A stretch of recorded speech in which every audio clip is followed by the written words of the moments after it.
네, 모두가 궁금해하지만 어디서도 알려주지 않는 나만 알고 싶은 전략 지금 모두 공개해드립니다. 함께 해보시죠. 원포인트 레슨. 오늘은 김종규 의사와 함께 할게요. 안녕하세요. 안녕하십니까. 네, 오늘 시장 좀 다양한 섹터의 시장에 관심들이 머무르고 있지만 그 안에서도 제가 좀 다시 한번 짚어봐야겠다는 이슈는 이렇게 선정해봤습니다. 함께 열어보시죠. 사실 자동차 그 안에서도 현대차가 꽤 좋은 호재들을 최근 많이 발표를 했어요. 오늘부터 인도 공모 청약을 시작한다 소식 전하기도 했었고요. 웨이모와 GM 관련된 MOU 소식을 전하기도 했는데 사실은 시청자분들도 이런 소식이 나왔으면 주가가 더 상방을 뚫어줘야 하지 않나라는 생각이 들기도 할 것 같은데 주가가 최근 굉장히 지지부진해요. 그래서 현대차, 기아, 자동차 기업들이 4분기에는 우리에게 반등 신호를 줄 수 있을지 오늘 체크해보고 싶은데요. 이사님, 앞으로 자동차 섹터를 조금 알아보기 위해서 저희가 봐야 하는 주요 키 포인트들 뭐가 있는지 함께 열어보시죠. 네, 뭐 이번에도 한 3가지 정도를 중심적으로 살펴볼 텐데요. 양호한 실적의 주가가 왜 오르지 않나에 대해서는 뭐 누구나 궁금하실 겁니다. 이건 뭐 제가 찾은 답이라고 볼 수 없겠지만 네. 제 생각이 그렇다는 얘기고요. 어쨌든 양호한 실적이 주가에 반영되지 않는 이유. 아마 반도체가 실적이 좋았을 때도 답답하셨을 텐데 자동차는 실적이 나빴던 적이 없잖아요. 그다음에 전망도 여전히 좋은데 거기다 호재도 막 쌓이고 있는 구간에서 주가가 오르지 못하고 있으니까 이에 대한 궁금증 한번 풀어볼 필요가 있겠고, 그다음에 지금 현대기아차 뭐 실적에 따라서 조금 다르지만 4배, 3배 정도 수준에 머물고 있다고 합니다. 너무 심한 거 아닙니까? 우리 시장도 저평가되고 있는데 우리 시장 내에서 또 가장 극단적으로 저평가되고 있는 업종 중 하나예요. 실적이 그렇게 좋은데도 말이죠. 그래서 그 부분, 밸류가 재평가되려면 무엇이 필요한지가 또 하나의 관건이 될 것 같고, 마지막으로는 최근에 별로 이슈가 되고 있지 않지만 현대차 그룹이 삼성 그룹과 뭔가 문호를 열고 있는 상황이에요. 그렇죠. 이게 조금씩 단계별로 진행되고 있는 상황입니다. 그래서 이게 과연 어떤 의미를 지니는지 장기적인 차원에서 한번 짚어보도록 하겠습니다. 네, 자동차 관련주들 사실 떨어질 것 같지는 않습니다. 하지만 오를 것 같지 않아서 손이 가지 않았었는데 과연 오늘 저희가 매수가 가능한지 그 전략 세워보도록 할게요. 그래서 첫 번째 의문점은요. 이렇게 정해봤습니다. 우리 이사님이 말씀해 주신 것처럼 실적은 양호한 것 같아요. 하지만 앞으로 있을 3분기 실적에 대한 기대감은 크지 않은 것 같아요. 주가에 왜 실적이 반영되지 않는지 체크해 봐야 될 것 같은데 답변 열어볼까요? 네, 자 먼저 답변을 한번 보시죠. 자, 답변을 보시면 뭐 그림으로 보는 게 좀 더 확실하긴 합니다만 우리 현대차, 기아차가 저평가받고 있는 게 아닙니다. 전 세계 모든 레거시 자동차가 다 저평가를 받고 있는 것입니다. 그래서 현대차, 기아차만의 문제가 아니다. 자, 그렇다면 이걸 근본적으로 답을 먼저 펀더멘탈적으로 찾아보자면 중국 시장이 어느새 전 세계 시장 1위가 됐습니다. 중국이 신차 기준으로 연 3천만 대가 나와요. 그 전 세계 시장의 40%를 중국이 먹은 거예요. 그런데 중요한 건 여기를 중국의 로컬 업체들이 점점 잠식해 들어가고 있는 거죠. 그러니까 현대기아차도 이미 뭐 중국에서 나락으로 갔고 폭스바겐 나락으로 가면서 주가도 나락으로 가고 다른 자동차에서 다 마찬가지라는 거죠.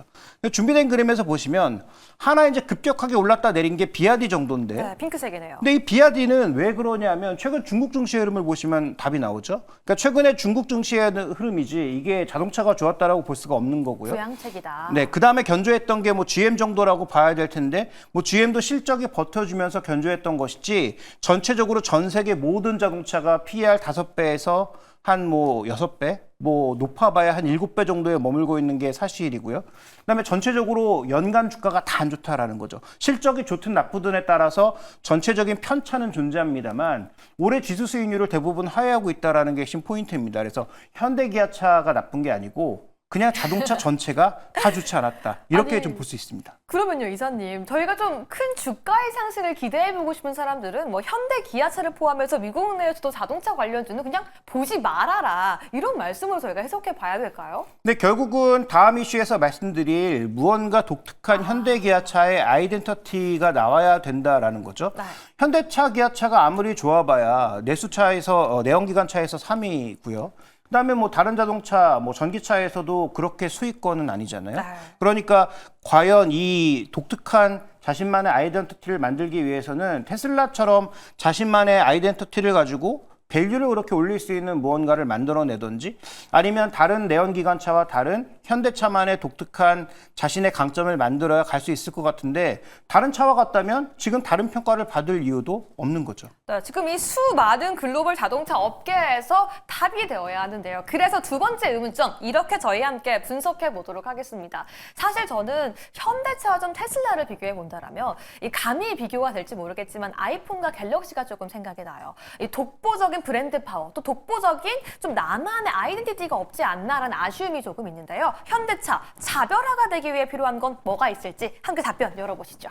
네, 뭐 신차 라인업들 이런 쪽에서 뭔가 우리가 의미를 찾아봐야 되나? 이렇게 보지만 좀 전에 말씀드렸던 것처럼 레거시 중에서 3위 이것도 대단하죠. 네. 지금 전 세계에서 700만 대를 팔면서 위로는 지금 도요타하고 폭스바겐밖에 없고요. 그렇죠. 폭스바겐은 지금 점점 그 위상이 떨어지고 있으니까 그다음에 폭스바겐이 현대차보다 브랜드가 훨씬 더 많잖아요. 그런데도 지금 2위를 차지하고 있는 걸 보면 현대기아차 정말 대단하다라고 봐야 되지만 어쨌든 그래도 다 네. 별로인 레거시 중에 3위인 거고요. 그다음에 전기차 중에서는 하이브리드까지 합쳐서 봤을 때는 4위 정도에 머물고 있다라는 거죠. 그러면 여기에서 3위, 4위에 머물고 있는 건 그렇다 치고 뭔가 독특하게 현대차만의 강한 파워가 있어야 되는데 과연 그런 게 존재하나? 별로 안 보인다라는 거죠. 지금 뭐 준비되고 있는 신차를 준비된 그림으로 보시면 네. 아직 현대차에서 올해 신차 중에 나오지 않은 것, 아이오닉 7이 될지 뭐 9이 될지 모르겠습니다만 이게 이제 준비되고 있는 신차라고 봐야 되겠죠.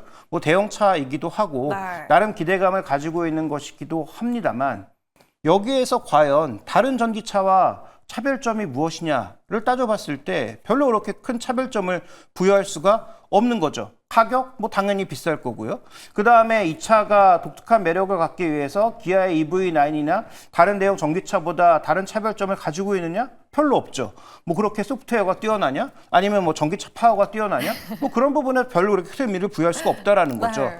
물론 아이오닉 5N 같은 독특한 차량은 전 세계적으로도 엄청난 인정을 받고 있지만 그게 뭐 주력 차종도 아니고 전 세계적으로 많이 팔 수 있는 차종도 아니잖아요. 네. 그러니까 이외에도 준비되고 있는 하이브리드 신차들도 있지만 현대차가 과연 다른 레거시와 비교해서 그렇게 독특한 혼자만의 차별화되는 지점이 있느냐? 그게 없다면 다른 자동차들의 약세와 결국 맥락을 같이 할 수밖에 없다. 큰 그림에서는 좀 이렇게 봐야 될 것 같습니다. 현대차는 지금 조금 부족하다라고 말씀해 주셨는데 기아에 대해서도 좀 비슷한 의견 갖고 계시는 걸까요? 마찬가지죠. 뭐 네. 현대차 그룹에 뭐 큰 차이가 뭐가 존재하겠습니까? 뭐 PB5라든지 일부 이제 전기차에서 뭔가 특수 차량들이 나오는 것 자체가 얼마나 팔릴지는 좀 더 지켜봐야 되겠지만 현재의 가격 수준이라면 여전히 보조금 이슈에 민감하게 움직이는 그런 상황이라면 네. 뭐 자동차에 아주 높은 밸류에이션을 주기에는 쉽지 않다라고 봐야 될 것 같고요. 최근은 오히려 현대기아차보다는 해외 자동차 쪽에서 신차를 더 많이 런칭하고 있는 게 보이고 있어서 그런 부분들도 좀 더 살펴봐야 되는 상황이고요. 어차피 자동차라고 하는 게 경기 소비재, 내구 네. 소비재이기 때문에 금리에 굉장히 민감할 수밖에 없는데 그나마 이제 호재라고 할 수 있는 건 금리가 내려가기 시작했다라는 점. 그래서 이것으로 인해서 전체적인 소비가 좀 늘어날 수 있는지 정도가 중요한데 이건 좀 더 지켜봐야 될 것 같습니다. 그러면 갑작스럽게 좀 이런 질문 드려도 될지 모르겠지만 이사님은 향후에 추가로 자동차를 구매하신다면 어떤 브랜드의 차를 혹시 구매하고 싶으세요? 네, 저는 뭐 이미 결정을 했고요. 네. 뭐 폴스타를 사려고 지금 준비 중인데 뭐 시승을 해보고 마음에 들면 살 계획입니다. 네, 이게 또 시장의 정확한 답변이 아닌가라는 생각이 듭니다. 그래서 세 번째 질문은 이렇게 준비해봤습니다. 현대차 달라지기 위해서 이런 것들이 또 필요하지 않을까라는 생각이 드는데요. 최근에 이런 뉴스가 나왔어요. 삼성전자와 또 협력을 하겠다. 핸드폰으로도 IoT로도 자동차를 좀 제어할 수 있도록 하는 기술을 만들어 나겠다라는 소식이 들려오기도 했었는데 뭔가 저에게 느껴지기엔 엄청나게 새롭지는 또 않아요. 과연 여기에 더해 저희가 시너지를 기대해 볼 수 있을지 답변 열어보겠습니다. 네, 근데 답변을 보시면 결국은 이제 시작일 뿐이라는 거죠. 지금 네. 뭐 하겠다고 하는 거냐면 스마트 싱스하고 현대차를 연결하겠다라는 거거든요. 지금 현대차, 기아차 앱에서도 됩니다. 일부 네. 연결해서 뭐 원격 시동도 걸 수 있고 그쵸. 뭐 여러 가지 할 수 있는데 근데 중요한 건 엄청나게 더디다는 거죠. 이게 IoT 시대가 이미 지나서 이미 우리가 새로운 시대가 열렸다고는 하는데 현대차, 기아차 앱으로 뭘 하다 보면 생각보다 굉장히 답답하고 뭐 한 1초 만에 돼야 될 게 1분 동안 안 되는 경우도 맞아요. 있어서 굉장히 답답하거든요.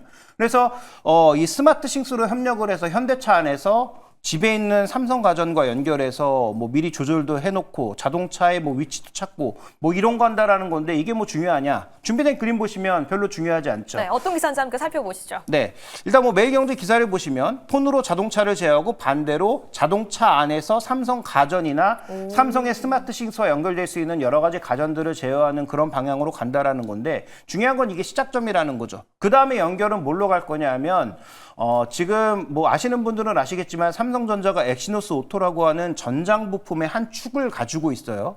그런데 이게 전혀 매출이 없죠. 지금 시장에서 존재감 자체가 없는데 26년에 나올 GV90에 삼성 엑시노스의 920 칩을 달고 나온다는 뉴스가 이미 나와 있습니다. 네. 그래서 향후 삼성전자와 현대차는 계속 그동안 뭔가 협력하지 않는 단계. 그래서 삼성이 하만을 인수하자마자 현대차에서 하만 브랜드의 모든 스피커를 다 빼버리는 그런 어떤 대립 관계에서 이제는 협력하는 구도로 가고 있고 현대차가 제일 못하는 게 뭡니까? 소위 이런 소프트웨어, IoT 엄청나게 못하잖아요. 네.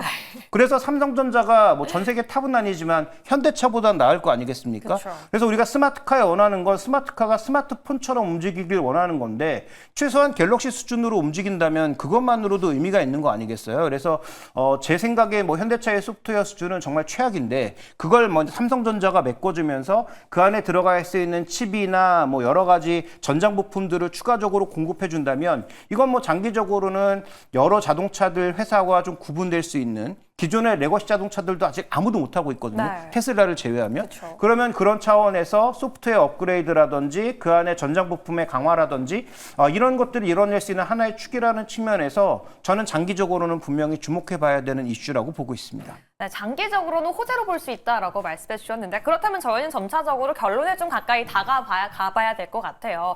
많은 분들이 현재 현대차 굉장히 많은 호재가 있지만 한 20만 원 중반선을 돌파하지 않으면 아직은 들어가지 못하겠다, 두렵다라고 하는 의견도 많습니다. 그렇다면 오늘 결론을 내릴 때 김종효 이사님, 현대차 지금 오늘 이 순간 들어가도 괜찮을까요? 저는 조정이 더 필요하다라고 봅니다. 지금 가격은 뭐 현대차나 기아나 굉장히 애매하고요. 추가적인 조정이 나타난다면 뭐 밸류의 바닥이라고 볼 수 있기 때문에 충분히 매수가 가능한 영역이라고 보고 있고 그다음에 분명히 미국 시장에서 잘하고 있고 수익성이 전 세계 자동차 중에서 가장 잘 나오고 있는 회사들이잖아요. 그런 차원에서 저는 접근이 필요하다라고 보고 있습니다. 그래서 일단 조정이 나온다면 뭐 매수하실 필요가 있겠고 그다음에 삼성전자와의 협력은 장기적으로는 저는 분명히 좀 주목해 볼 만한 이슈라고 보고 있어서 어디까지 이 영역이 확대되는지를 반드시 좀 지켜보실 필요가 있겠다. 이렇게 말씀드리겠습니다.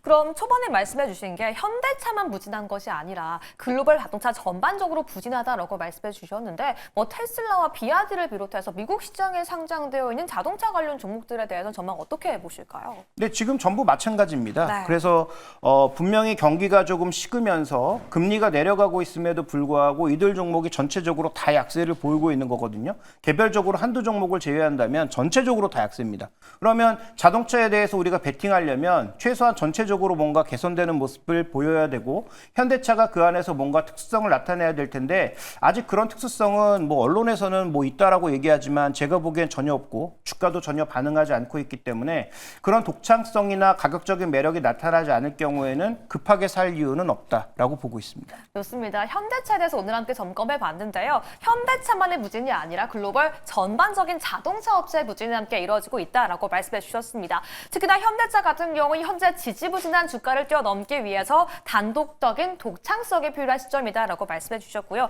특히나 단독 기사가 나오기도 했었죠. 삼성전자와의 협력이 기대가 되는 현 시점 주목할 만한 변화 장기적으로 기대해 보도록 하겠습니다. 하지만 지금 당장의 매수 의견은 아니고요. 조금 더 조정을 받는다라면 현대차 함께 매수 관점으로 보자라고 말씀해 주셨습니다. 이렇게 많은 분들이 다양한 호재 속에서도 지지부진한 자동차 섹터 함께 점검해 봤는데요. 여러분들께 도움 되셨기를 바라면서 오늘 김종효 이사 보내드리겠습니다. 감사합니다.